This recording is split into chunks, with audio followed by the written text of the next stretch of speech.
Fox 5 News at 6 starts right now. It's on the way. No good. He hooked it.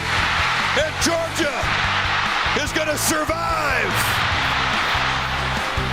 Let's do it one more time, shall we? A little more than a week ago, the Georgia Bulldogs won the Peach Bowl against Ohio State. Tonight, the Dogs are in the national championship game, and they say they're ready for back-to-back titles. Good evening. I'm Russ Spencer. I'm Courtney Bryant. Tonight's game will be a match to watch, with the Dogs looking to hold on to their national championship title.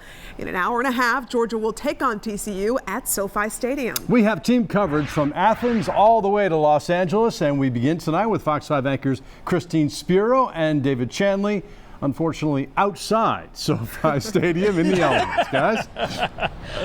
I was going to say, Russ and Courtney, I could use one of those barbers out here right now, because the effort that I put into doing the hair today is gone at this point, because it was pretty windy and rainy here just moments ago. Who knew weather was going to be the big story of the national championship game? And it is. We're talking about some very heavy rain on the way here to Los Angeles. The wind's been gusting. We have a wind advisory. Temperatures holding in the 50s. It's not what was on the brochure, for sure. All right. So let me show you what it looks like on Fox 5 Live Viper. Even though we don't see any precipitation here, I can tell you that down in the lower levels, we're getting some light rain and drizzle with some heavier rain up to the north here in Southern California. As we go through the timeline, here's what concerns me. This is a big time storm system, and long about, say, 7 o'clock local time, right? We're in the third quarter or so of this game. We have the prospect of some very heavy rainfall as well as a few thunderstorms, and that's unusual here in Southern California. And then it's going to move on through, and then we're going to see more wet weather over the next 24 hours, and they're going to have some flooding problems here in LA, snow in the higher elevations. So let me show you what the game time forecast looks like, with temperatures holding in the 50s and rain likely through this time. And you can see that it's not going to let up, and we point that out because we've got a stadium that has a roof over it, Christine, but we've got openings on either side, and perhaps you can see that we're looking straight through right into the stadium here. The concern there with the wind blowing in, gusting 35, 40 miles an hour, what's that's going to do down to the field, we just don't know, and the possibility of lightning.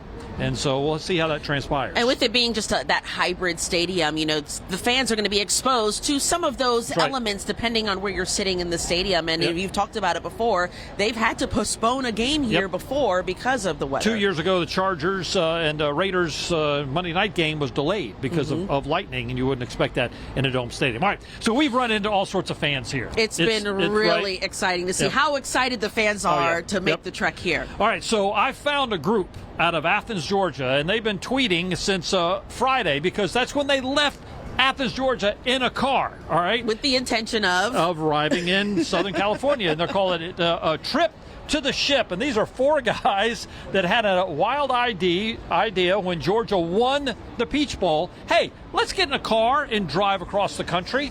And so, by golly, if they haven't made it, and they caught up with us right here in Television Row. And look who I found, the guys from Trip to the Ship right here in our broadcast studio. We got Bobo, we've got Worm, we got Bear, we got Mo, four guys from Athens. All right, Craig, kind of the ringleader of all this. Looking back, was this a good idea? It was the greatest idea of all time, David. Absolutely, 100%. And so you guys left Athens Friday afternoon, and here you are at SoFi Stadium ready to get the Dogs going. Ready to do it, but the road hardens, man. Bob was the youngest guy on the trip when we started this thing.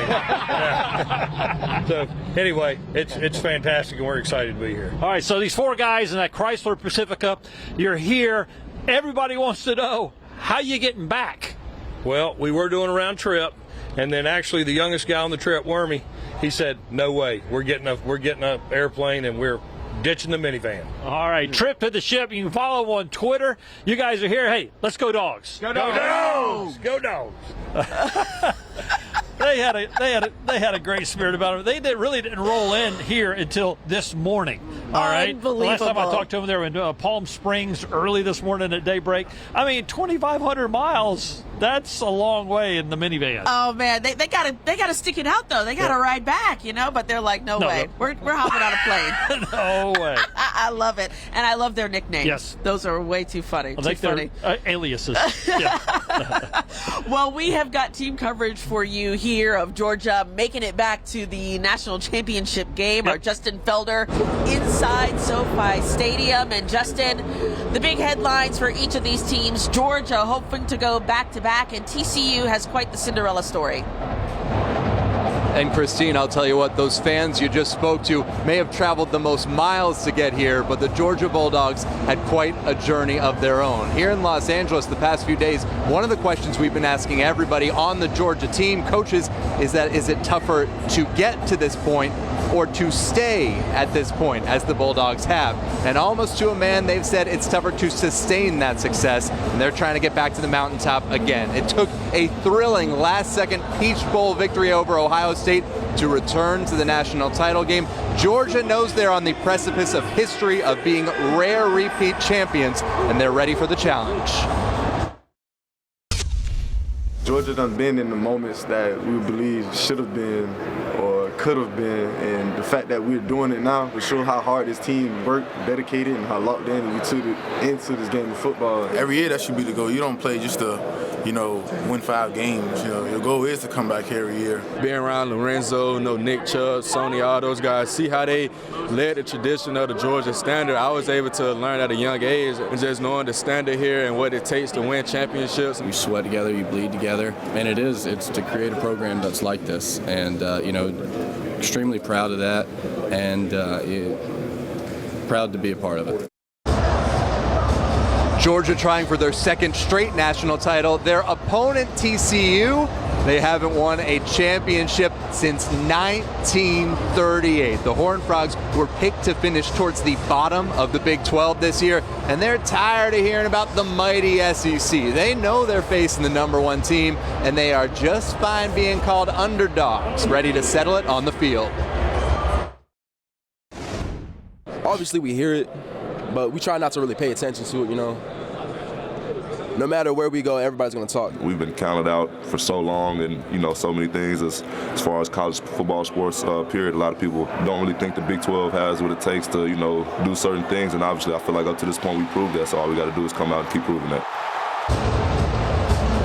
And the news we'll be watching, all Georgia fan eyes will be on Darnell Washington's ankle. The big tight end questionable tonight after he left the national semifinals early. Washington not telling us too much about his injury, did tell me that tonight would be the first time his mom and his sister got to see him in person in college. They're from Las Vegas. All the more reason that Big O is going to try to give it a go tonight. David and Christine? Well, and that's what all Georgia fans are hoping to see. Doubt. So we have that 2 tight end offense pretty good. So that's going to be exciting to watch. Hopefully he can suit up and go. Yep.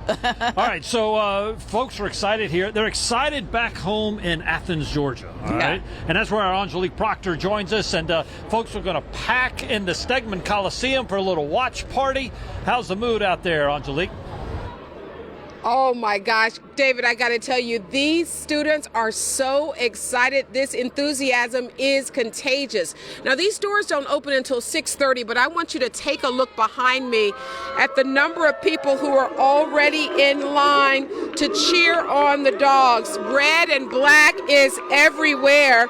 These students say that they are more than ready to make history with a championship repeat. Now, if you can believe this, classes started on the same day as the game. Some students admitted they found it hard to concentrate with the game just hours away. Now, we talked to a very nervous Caitlin Poles, who decked out in red and black from her hair bow to her Georgia socks. But most students were very confident that the Dogs will dominate this game. I'm feeling a little nervous. I've watched UGA since I was a little kid, and so I always get nervous with big games, but I'm pretty excited about it. Honestly, I've tried to stay focused and be really attentive in my classes, but I'm just excited to go to the watch party and all that stuff tonight because I know we're going to win. Back to back. Kirby Smart is the new Saban. Saban is, he needs to go retire. We are the top dogs now, and I'm excited to see what happens tonight. Everybody wants to see what happens tonight. Dog Nation is ready. Now these doors open in less than 30 minutes, and the first 700 will get a free t-shirt. We are live in Athens. Angelique Proctor, back to you guys in Los Angeles. Stegman's going to be rocking tonight. It's going to be awesome. That's going to be so exciting to watch.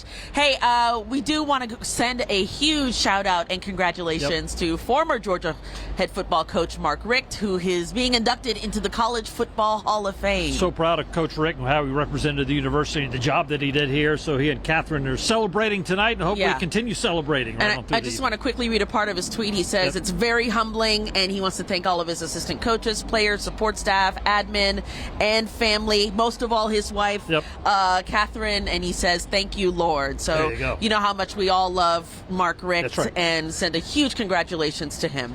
All right, Russ and Courtney, the rain has let up a little bit, but that's only just a little bit. It's going to pick back up as this evening goes on. The wind is still whipping, and we're ready for kickoff here in a little less than 2 hours. Yeah, going to be an exciting night. We hope the Dogs can repeat and go back to back. Russ and Courtney. Yeah. Well, they are 13-point favorites. We don't want to jinx them, but it's a tough hill for TCU to climb. There's no question about it. Yeah, either way, I'm sure it's going to be a really exciting game. So I can't wait for it to start. Just a couple hours away now. You know, we would appreciate if it's not as crazy of a game as the Ohio State one. My heart can only handle so much. Right. No, right. Yeah. They were down by 14 in the second half. That really, I mean, was there a better semifinal weekend ever? I can't see how this game could live up to that, but if it does, it'll be something else. Oh, yeah. Nope. Sure would be. We'll see you guys in a little bit this hour. All right. Sounds great. Thanks. This is Doug Evans. Coming up on Fox 5 News, I've got the very latest on the search for a missing teen in Heard County. Investigators now offering a big reward. We'll have the very latest on this missing teen, Sarah Mae Pike from Heard County. Cleanup efforts are underway after a massive apartment fire in southwest Atlanta. I'm Alex Whitler, and I have the story next. Sunny skies don't last long. In fact, I'm tracking damaging wind, lightning, flash floods, and even the threat for tornadoes as we get into the middle of the week. My Fox 5 Storm Team forecast coming up next after the break.